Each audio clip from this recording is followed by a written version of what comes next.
नमस्कार मित्रों, प्रस्तुत हूँ आप लोगों के सामने आज काव्य प्रकाश प्रश्नोत्तरी को लेकर के। आइए बिना किसी भूमिका के प्रारंभ करते हैं आज का विषय।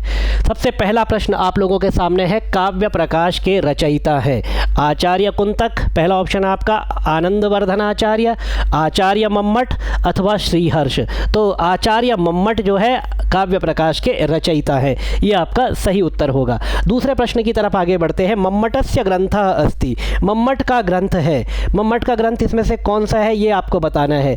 हो सकता है आपको लगे कि क्वेश्चन रिपीट है, रिपीटेड क्वेश्चन ऐसा लगे, तो वास्तव में क्वेश्चन रिपीटेड है, लेकिन प्रश्न को उसी आधार पर रखा गया है क्योंकि ये सभी प्रश्न पूर्व विगत परीक्षाओं में आए हुए प्रश्न हैं। तो प्रश्न की भाषा क्या थी इसके आधार पर भी प्रश्नों को रिपीटेड यहाँ पर जो है इसमें डाला गया है कि अगर प्रश्न की भाषा अलग है तो प्रश्न को दोबारा डाल दिया गया है, इससे कि प्रश्न एक तो किस तरीके से आता है छात्रों को इसका पता चलेगा, दूसरा एक ही प्रश्न यदि 2-3 बार आता है तो प्रश्न फिर जल्दी से याद हो जाता है, उसके लिए फिर ज़्यादा जो है उसके लिए मेहनत नहीं करनी पड़ती है, वह कष्ट साध्य नहीं रह जाता है। तो इसी प्रकार का ये प्रश्न है, मम्मटस्य ग्रंथः अस्ति। जैसे पहला प्रश्न था काव्य प्रकाश के रचयिता कौन है, दूसरा प्रश्न है मम्मटस्य ग्रंथः अस्ति, तो काव्य प्रकाशः, ये इसका सही उत्तर हो जाएगा। तीसरे प्रश्न की तरफ आगे बढ़ते हैं। काव्य प्रकाशे काव्यस्य प्रयोजन कारण स्वरूप विशेष निर्णयों नाम। काव्य प्रकाश में काव्य के प्रयोजन कारण स्वरूप निर्णय का नामक कौन सा उल्लास है, इसका आपको उत्तर देना है। तो काव्य स्वरूप, काव्य का प्रयोजन, कारण और स्वरूप विवेचन जो है प्रथम उल्लास में किया गया है, तो सही उत्तर होगा इसका ए, प्रथम उल्लास। और जो ऑप्शंस थे वो थे द्वितीय, चतुर्थ और सप्तम। तो प्रथम उल्लास में जो है काव्य का, बस आप ये याद रखिए कि काव्य का स्वरूप कहाँ पर जो है निर्णय किया गया है। अगर काव्य स्वरूप आ गया तो काव्य स्वरूप निरूपणो नाम प्रथमो उल्लास, तो आपको स्पष्ट याद हो जाएगा कि सबसे पहले मम्मट ने काव्य के स्वरूप का ही निरूपण किया है। आइए अगले प्रश्न की तरफ आगे बढ़ते हैं। काव्य प्रकाशे शब्दार्थ चित्र निरूपणम नाम कतमः उल्लासः। तो आपके पास चौथा प्रश्न है।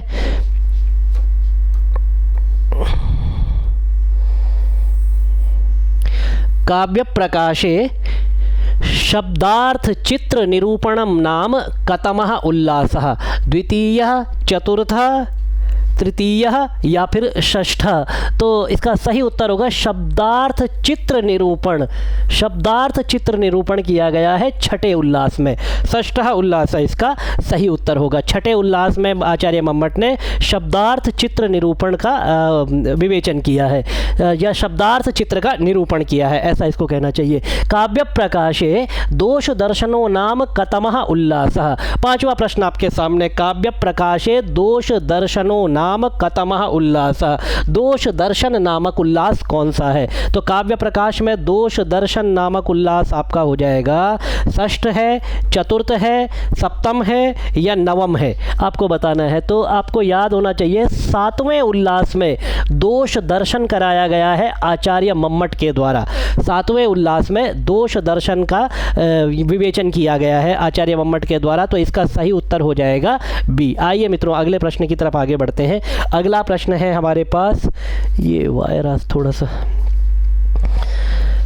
ठीक है। अगला प्रश्न हमारे पास है प्रश्न संख्या 6। काव्य प्रकाशे गुणालंकार भेद निर्णयो नाम कतमः उल्लासः।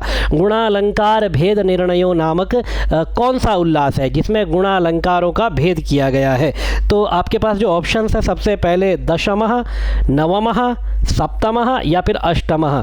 तो गुणालंकार भेद निर्णय किया गया है 8वें उल्लास में, ये आप याद रखेंगे मित्रों। सभी उल्लासों का नाम आपको याद होना चाहिए कि किस उल्लास में क्या कहा गया है, किस उल्लास में कौन सा विषय वर्णित है, क्योंकि प्रश्न अवश्य पूछा जाता है। हम आपको 10 के 10 उल्लासों के प्रश्न दे रहे हैं, तो इन 10 प्रश्नों को भी यदि आप बार बार कर लेंगे तो आपको ये विषय आपका तैयार हो जाएगा। आइए अगले प्रश्न की तरफ आगे बढ़ते हैं। हमारा 7वां प्रश्न,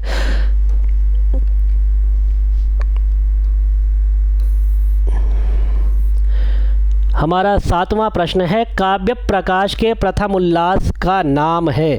काव्य प्रकाश के प्रथम उल्लास का नाम आपको बताना है। आपके पास ऑप्शंस में है ध्वनि स्वरूप निरूपण, अर्थ व्यंजकता निरूपण, पहला है ध्वनि स्वरूप निरूपण, दूसरा अर्थ व्यंजकता निरूपण, तीसरा है काव्य स्वरूप निरूपण और चौथा है शब्दार्थ स्वरूप निरूपण। तो काव्य प्रकाश के प्रथम उल्लास का नाम है काव्य स्वरूप निरूपण।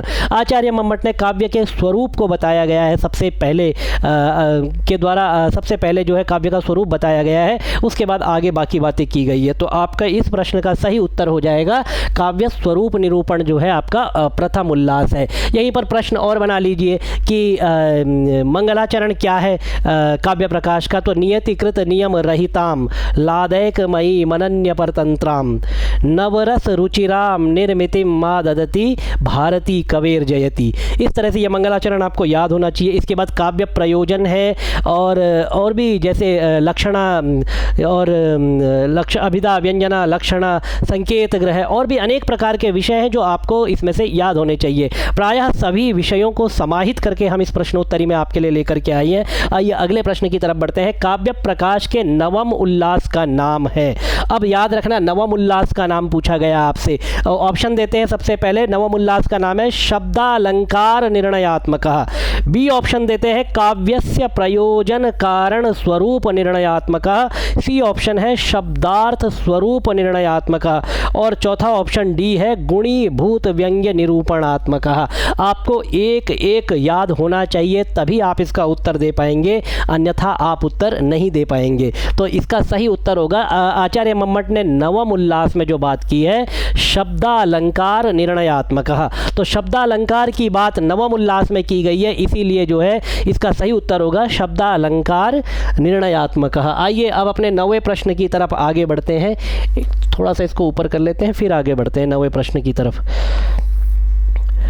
काव्य प्रकाशे उल्लासाः सन्ति। काव्य प्रकाश में कितने उल्लास हैं? तो काव्य प्रकाश में जो सीधे सीधे आप लगा दीजिए 10 उल्लास है। अब देखिए प्रश्न कितना इंपॉर्टेंट है, कहाँ कहाँ आया हुआ है। ये जो प्रश्नोत्तरी जो हम आपके सामने लेकर के आए हैं, ये संस्कृत गंगा से प्रकाशित एक पुस्तक है, उसमें से ये प्रश्नोत्तरी हम वहाँ से निकाल करके आप लोगों के लिए लेकर के आए हैं। पुस्तक खरीदना यद्यपि सभी लोगों के लिए सुलभ है, सभी खरीद सकते हैं, लेकिन फिर भी प्रत्येक प्रश्न को आपके सामने रखने से प्रश्न जो है सुगम हो जाता है, जल्दी याद हो जाता है। इसीलिए बार बार श्रवणाभ्यास करें, और श्रवणाभ्यास करेंगे, श्रवण का जब अपने अंदर विकास कर लेंगे सुनने का, तो ये प्रश्न आपको बिना पढ़े भी याद हो जाएंगे। आइए आगे बढ़ते हैं। अगला प्रश्न आप लोगों के सामने है सबसे 10वां प्रश्न। मम्मट की रचना किस प्रकार की है? लक्षण ग्रंथ है, धर्म ग्रंथ है, नाटक ग्रंथ है, इनमें से कोई नहीं। आपको सही उत्तर बताना है कि मम्मट की जो रचना है किस प्रकार की है। तो सही उत्तर होगा ये जो काव्य प्रकाश है ये लक्षण कोटि का ग्रंथ है। लक्षण ग्रंथों के अंतर्गत काव्य प्रकाश की गणना की जाती है। सही उत्तर होगा आपका ए, लक्षण ग्रंथ। आइए अगले प्रश्न की तरफ आगे बढ़ते हैं। थोड़ा जल्दी करेंगे क्योंकि प्रश्न ज़्यादा है और समय कम है, तो ये एक ही प्रश्न यहाँ पर हो पाएगा। इसके बाद नीचे दूसरी स्लाइड देखेंगे। कस्य ग्रंथस्य टीकाः गृहे गृहे विद्यन्ते तथा पेश तथैव दुर्गमः।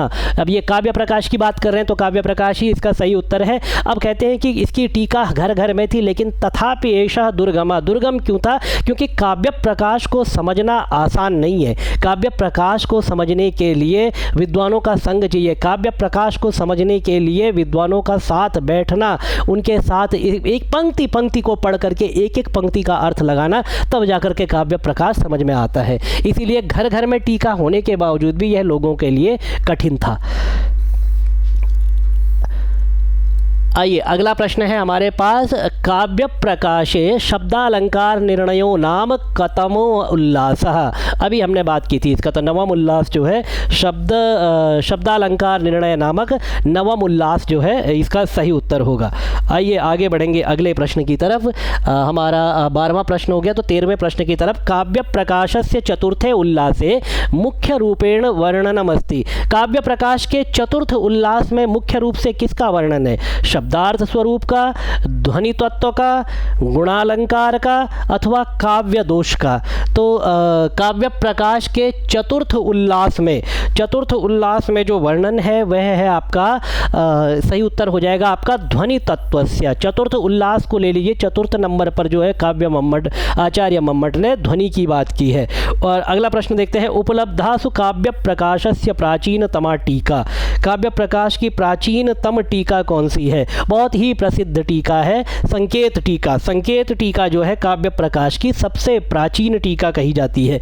तो सही उत्तर होगा हमारा संकेत टीका। ये आपको वैसे भी याद होना चाहिए क्योंकि प्रश्न ऐसा है कि कई बार पूछा भी गया है। और सबसे प्राचीन टीका की जब बात, जैसे हम कालिदास के ग्रंथों में मल्लिनाथ की टीका को प्रेफर करते हैं और बाकी जो है किरातार्जुनीयम के लिए भी हम मल्लिनाथ की टीका को प्रेफर करते हैं, उसी टीका को प्रामाणिक मानते हैं। इसी तरह से काव्य प्रकाश के लिए जो है हम संकेत टीका को ही प्रामाणिक मानते हैं, उसी को प्रामाणिक माना जाता है। और एकमात्र ऐसी उल्लेखनीय टीका है जो कि विद्वानों के द्वारा समर्थित है, इसीलिए हमें संकेत टीका वैसे भी याद होना चाहिए। आइए अगला प्रश्न आपके सामने है।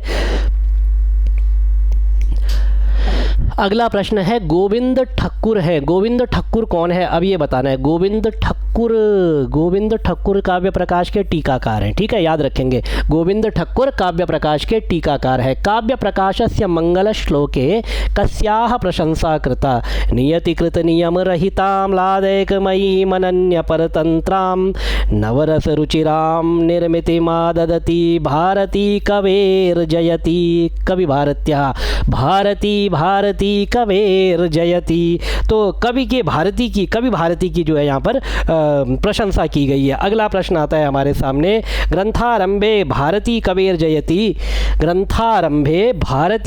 जयति इति समुचितेष्ट देवताम कह परामृशति? भारती कवेर जयति, इसी प्रश्न को दूसरे तरीके से भी पूछा गया है।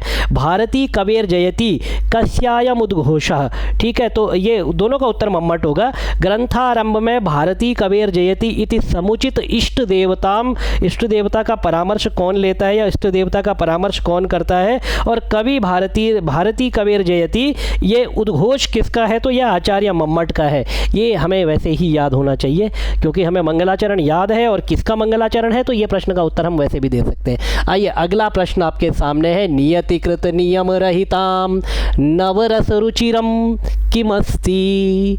नियतिकृत नियम रहिताम नवरस रुचिरम नाटक है, प्रहसन है, भाण है या काव्य है? बात कर रहे काव्य प्रकाश की, तो नियतिकृत नियम रहिताम नवरस रुचिरम काव्यम। इसको इस तरह से याद रखिए। आइए अगले प्रश्न की तरफ आगे बढ़ेंगे।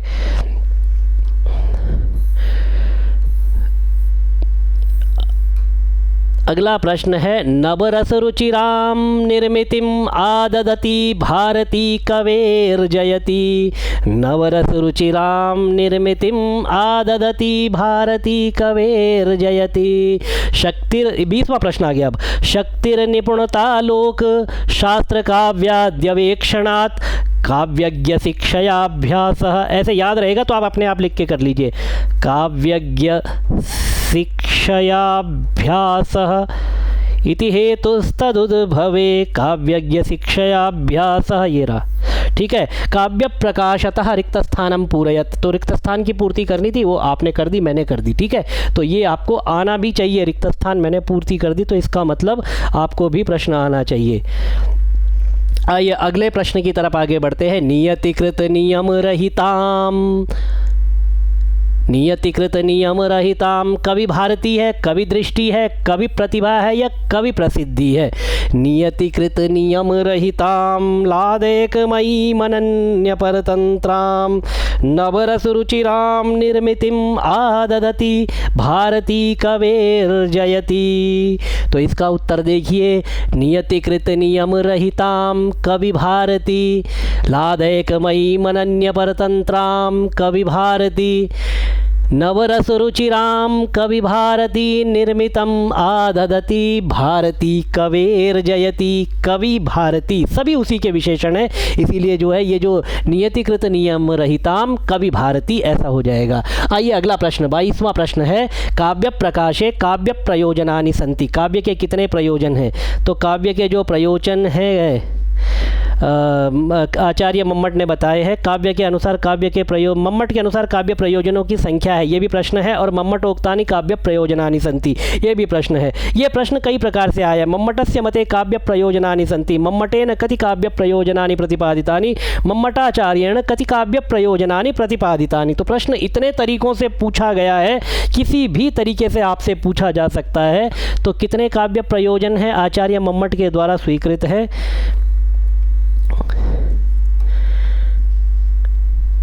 6 काव्य प्रयोजन आचार्य मम्मट ने स्वीकार किए हैं। तो आपको याद रखना है, आचार्य मम्मट ने जो काव्य प्रयोजन स्वीकार किए हैं वो 6 काव्य प्रयोजन आचार्य मम्मट के द्वारा स्वीकृत हैं। आइए अगले प्रश्न की तरफ। संकेतित अर्थ कितने प्रकार का होता है? तत्र संकेतितार्थस्य बोधनादग्रिमाभिधा। तो अभिधा के द्वारा जो अर्थ होता है वह संकेतित अर्थ होता है, ठीक है। तो ये कितने प्रकार का होता है? 6 प्रकार का, 7 प्रकार का, 3 प्रकार का या फिर 4 प्रकार का? तो सही उत्तर आपको देना है, संकेतित जो अर्थ होता है वह 4 प्रकार का होता है, ठीक है। संकेतित अर्थ 4 प्रकार का होता है। आइए अगले प्रश्न की तरफ आगे बढ़ते हैं। बहुत जल्दी जल्दी हमें प्रश्न करने पड़ रहे हैं, नहीं तो हम एक एक प्रश्न की व्याख्या भी आपके लिए करते क्योंकि समय थोड़ा सा कम है। मम्मटाचार्येण काव्य भेदा निरूपिता। मम्मटाचार्य ने कितने काव्य भेद? अब ये प्रश्न बार बार उसी को पूछा गया है तो ज़्यादा हम नहीं पढ़ेंगे, अगले प्रश्न उसी का उत्तर देखते हैं। काव्य के कितने भेद हैं? 3 हैं, 2 हैं, 4 हैं या 5 हैं? तो 3 प्रकार के काव्य, एक तो उत्तम, मध्यम और अधम, इस प्रकार से आचार्य मम्मट ने 3 काव्य के भेद स्वीकार किए हैं। सबसे पहले कि ध्वनि काव्य, गुणीभूत व्यंग काव्य और चित्र काव्य या अवर काव्य, इस प्रकार से इन्होंने 3 भेद काव्य के स्वीकार किए हैं। आइए अगले प्रश्न की तरफ आगे बढ़ते हैं। गुणीभूत व्यंग्यस्य मध्यम काव्यस्य कति भेदाः स्मृताः।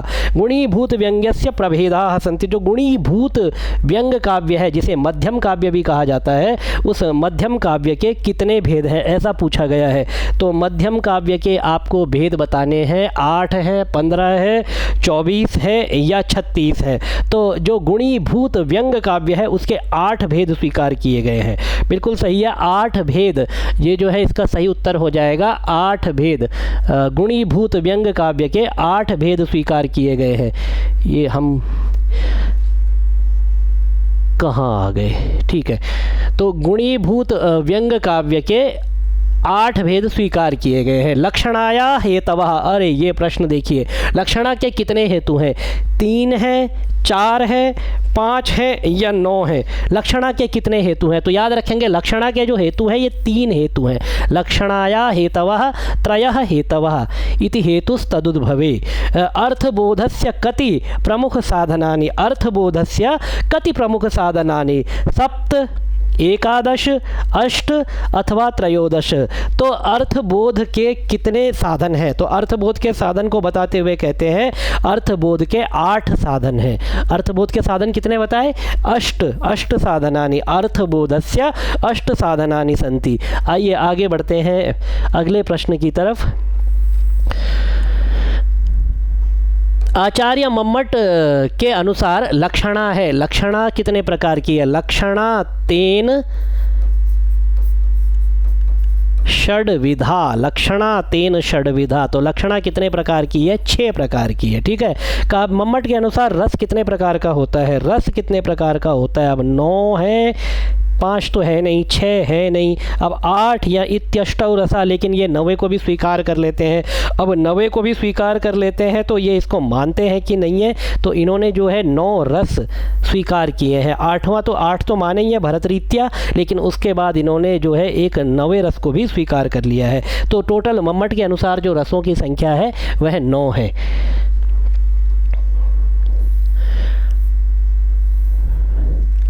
अगले प्रश्न की तरफ आगे बढ़ते हैं। शब्द शक्त्युद्भवे भावो ध्वनि कतिधा निरूपितः। शब्द शक्त्युद्भवे या शब्द शक्त्युद्भवो भावो ध्वनि कतिधा निरूपिता काव्य प्रकाशे। शब्द शक्त्युद्भवो भावो ध्वनि कतिधा निरूपिता कतिधा निरूपितः काव्य प्रकाशे। कभी कभी पढ़ने में ऐसा हो जाता है, त्रिधा है, चतुर्धा है, नवधा है या द्विधा है। तो संख्यावाची और ध सूत्र लगा करके इन्होंने जो है सब संख्यावाची शब्दों के आगे ध लगा दिया है। सही उत्तर आपको बता देते हैं कि शब्द शक्त्युद्भवो भावो ध्वनि ही द्विधा। ठीक है, शब्द शक्त्युद्भवो भावो ध्वनि द्विधा। आगे आइए, अविवक्षित वाच्यो ध्वनि कतिधा उदारता। अविवक्षित वाच्यो ध्वनि कतिधा उदारता। यहाँ पर प्रश्न पूछा गया कि अविवक्षित वाच्य ध्वनि कितने प्रकार की है। वही संख्यावाची नोर्ध्वा, तो त्रिधा है, द्विधा है, अष्टधा है या फिर चतुर्धा है। तो इसका सही उत्तर होगा आपका यहाँ पर भी द्विधा। ठीक है, अविवक्षित वाच्यो ध्वनि भी दो प्रकार की है और शब्द शक्त्युद्भवो भावो ध्वनि ये भी दो प्रकार की है। शब्द शक्त्युद्भवो भावो ध्वनि द्विधा, अविवक्षित वाच्यो ध्वनि ये भी द्विधा। तो इस प्रकार से दो प्रकार की। काव्य प्रकाशे शब्दः कतिधा निरूपितः। 32वां प्रश्न है कि शब्द जो है कितने प्रकार का निरूपित किया गया है यहाँ पर काव्य प्रकाश में। काव्य प्रकाशे शब्दः कतिधा निरूपितः, तो 3 प्रकार का शब्द का निरूपण किया गया है। ठीक है, ये प्रश्न संख्या आपका 32वां। तो ठीक है, 3 प्रकार के शब्दों का निरूपण किया गया है। ठीक है, आगे बढ़ते हैं अगले प्रश्न की तरफ। 33वां प्रश्न है हमारा, पदगत दोषाः सन्ति। पदगत दोषाः सन्ति, तो पदगत दोष कितने हैं आपको ये बताना है। पदगत दोष कितने हैं, तो ज़्यादा समय न गवाते हुए उत्तर बता देता हूँ। 16 पदगत दोषाः षोडश सन्ति। ठीक है, तो मम्मटस्य मतेन काव्ये कति गुणाः। मम्मट के मत में काव्य में कितने गुण होते हैं। 34वां प्रश्न आपके सामने है, मम्मटस्य मते काव्ये कति गुणाः। तो मम्मटस्य मते काव्ये त्रयः गुणाः। ठीक है, मम्मटस्य मते काव्ये त्रयः गुणाः। काव्यम यशसेऽर्थ कृते व्यवहार विदे शिवे तरक्षतये सद्यः पर निर्वृतये कांता सम्मितयोपदेश युजे। यह उक्ति किसकी है, तो यह उक्ति आचार्य मम्मट की है। ठीक है, इसमें ज़्यादा कुछ समझने की ज़रूरत है नहीं, आपको ये पंक्ति याद करनी पड़ेगी। उसके अलावा इसमें ज़्यादा कोई रॉकेट साइंस है नहीं। ठीक है, मम्मट के अनुसार प्रमुख काव्य प्रयोजन क्या है। काव्य प्रयोजन क्या है, यश प्राप्ति, आनंद प्राप्ति, धनागम या फिर मंगल। आनंद प्राप्ति होना चाहिए, और तो क्या होगा। 36वें प्रश्न का देख लेते हैं एक बार, तो सी आनंद प्राप्ति जो है इसका सही उत्तर है। होना भी चाहिए आनंद प्राप्ति, क्योंकि काव्यम यशसे और सद्यः पर निर्वृतये, सबसे जो कांता सम्मितयोपदेश, कांता के सम्मित उपदेश आप अवश्य करें, लेकिन आनंद की प्राप्ति होनी चाहिए। मम्मट के अनुसार काव्य प्रयोजन नहीं है। प्रतिभा, अर्थ प्राप्ति ये तो है ही, यश प्राप्ति भी है, अनिष्ट निवारण भी है, प्रतिभा नहीं है। ठीक है, तो 37वें प्रश्न का जो उत्तर होगा वह आपका ए होगा कि प्रतिभा जो है काव्य का प्रयोजन नहीं है। अगला प्रश्न आते हैं आपके सामने 38वां प्रश्न, शिवेतरक्षतये इत्यत्र शिवेतर पदे कस्य ग्रहणम। शिवेतर पदे, शिव, शिव कहते हैं कल्याण को। ठीक है, शिव हो गया कल्याण, और शिव इतर, शिव से इतर अमंगल होना चाहिए मेरे ख्याल से। तो अमंगल जो है इसका उत्तर होना चाहिए। एक बार इसको रीवेरीफाई करते हैं, तो बिल्कुल सही उत्तर है डी, इसका अमंगल, अमंगलस्य इसका सही उत्तर है। इनमें से कौन काव्य प्रयोजन नहीं है। शक्तिर्निपुणता, लोकशास्त्राद्यवेक्षणात्, काव्यज्ञ शिक्षयाभ्यास इति हेतुस्तदुद्भव। ये भी हेतु है, ये भी हेतु है, ये भी हेतु है।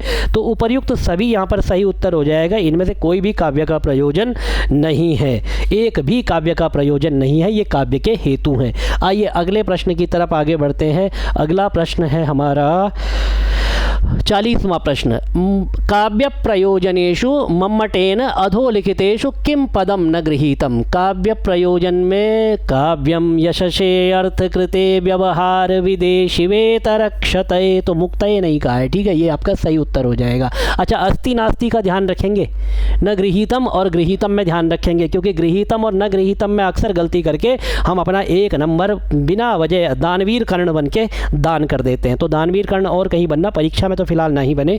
आइए अगला प्रश्न देखते हैं। मम्मट के अनुसार काव्य का प्रधान प्रयोजन है। वही प्रश्न कई प्रकार से पूछा गया और कितने 5 प्रकार से पूछा गया है। ठीक है, ये प्रश्न ये आप पढ़ लीजिए इसको, और किस प्रकार से भी प्रश्न आ सकता है। मम्मट के अनुसार काव्य का प्रधान प्रयोजन बताना है। तो मम्मट के अनुसार काव्य का प्रधान प्रयोजन, ठीक है, सद्यः परनिर्वृतये, सद्यः परनिर्वृतये, ये होना चाहिए काव्य का प्रधान प्रयोजन। ठीक है, तो 41वें प्रश्न का सही उत्तर बिल्कुल सही बताया हमने, सद्यः परनिर्वृतये, ये इसका सही उत्तर है।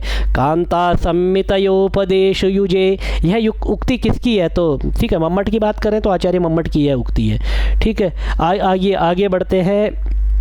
बहुत ज़्यादा समय हम नहीं लेंगे प्रश्नों में, क्योंकि समय इतना है नहीं, और समय का सम्मान करो, समय हमारा सम्मान करेगा, और हमें तो सम्मान करवाना है भाई। श्री हर्षादे दीना, ये थोड़ा मेरे पास दिखाई नहीं दे रहा है मुझे, धनम श्री हर्षादे हर्षाद, मतलब कहने का तात्पर्य बता देता हूँ। लाइन मुझे अभी पंक्ति ना तो स्मरण हो रही है और ना मैं वहाँ पर उसको पढ़ पा रहा हूँ। यहाँ पर प्रयास करता हूँ मैं यहाँ पे इस प्रश्न को पढ़ पाऊँ। तो ये जो प्रश्न है यहाँ पर, श्री हर्षादे दीनामिव धनम, तो ये जो क्या कहना क्या चाहता है इस प्रश्न में, इसमें क्या है श्री, अच्छा ये जो है धावकादि नाम, श्री हर्षादेर धावकादि नाम एवं धनम, यही तो प्रश्न था कि बीच में क्या आएगा। तो सही उत्तर हो जाएगा आपका धावकादि नाम, धावकादि नाम। धावक कवि ने जो है अपनी कृति श्री हर्ष को दे दी थी और उसके बदले में धन प्राप्त कर लिया था।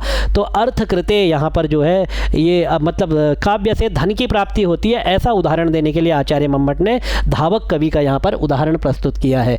काव्यस्य किम न प्रयोजनम, काव्य का प्रयोजन जो है धन भी है, व्यवहार भी है, यश भी है, लेकिन अशिवम नहीं है, शिव है, मतलब शिवेतर क्षतये, तो शिव के इतर क्षरण होगा तो केवल शिव बचेगा, अशिव नहीं बचेगा। तो सही उत्तर आपका हो जाएगा यहाँ पर 44वें प्रश्न का डी आपका सही उत्तर हो जाएगा। काव्यम यशसे, अत्र यशसे पदे विभक्ति अस्ति, तो चतुर्थी विभक्ति है भैया। ठीक है, यशसे पद में चतुर्थी विभक्ति है। आइए आगे बढ़ते हैं। 46वां प्रश्न लेकर के आपके सामने आए हैं। इतिहास का स्वरूप है, इतिहास का स्वरूप क्या है? उपदेश प्रधानम, वृत्त प्रधानम, निमित्त प्रधानम अथवा मिथ्या प्रणोदितम। तो आपको ये बताना है, ये कांता संमितयोपदेश युजे, ये वहीं कहीं से पूछा गया प्रश्न है, 46वां प्रश्न है आपका। तो इसमें जो है इतिहास का स्वरूप है उपदेश प्रधानम, इतिहास उपदेश प्रधानम आप याद रखेंगे। काव्यम यशसे इति मम्मटोक्तस्योदाहरणम विद्यते, काव्यम यशसे अर्थकृते कालिदासादीनामिव यशः, कालिदासादीनामिव यशः, ऐसा कहा है आचार्य मम्मट ने। तो कालिदास की तरह यश प्राप्त करें आप भी इस परीक्षा में, और सभी प्रश्नों को याद करें। काव्यात् कीदृशः उपदेशो भविष्यति, कांता संमितयोपदेश युजे, ये इसका सही उत्तर हो जाएगा, कांता संमित। अगला प्रश्न है पुराणम कीदृशम, पुराण कैसे होते हैं? तो प्रभु संमित, कांता संमित, कांता संमित तो पुराण होते नहीं हैं। ठीक है, प्रभु संमित, सुरित संमित या फिर बंधु संमित, आपको बताना है पुराण कैसे होते हैं। तो सुमित्र की तरह बात करते हैं पुराण, तो सुरित संमित जो है पुराण होते हैं। इस तरह से ये जो 49 क्वेश्चन आज हमने काव्य प्रकाश के देखे हैं, एक बार फिर आपके सामने कक्षा लेकर के आएंगे और इसके कम से कम 300 क्वेश्चंस हम आपके सामने रखेंगे काव्य प्रकाश के, और इतने प्रश्न आपके सामने रख देंगे, एक काव्य प्रकाश के 300 से 350 प्रश्न रख देंगे। इसके अतिरिक्त कोई ऐसा प्रश्न नहीं बचेगा काव्य प्रकाश में जो आपकी परीक्षा में पूछा जाए और आपको ना आए। इसीलिए बने रहिए, सब्सक्राइब कीजिए, शेयर कीजिए, लाइक कीजिए, और इससे हमें भी उत्साह मिलता रहे और आप लोगों को भी लाभ होता रहे।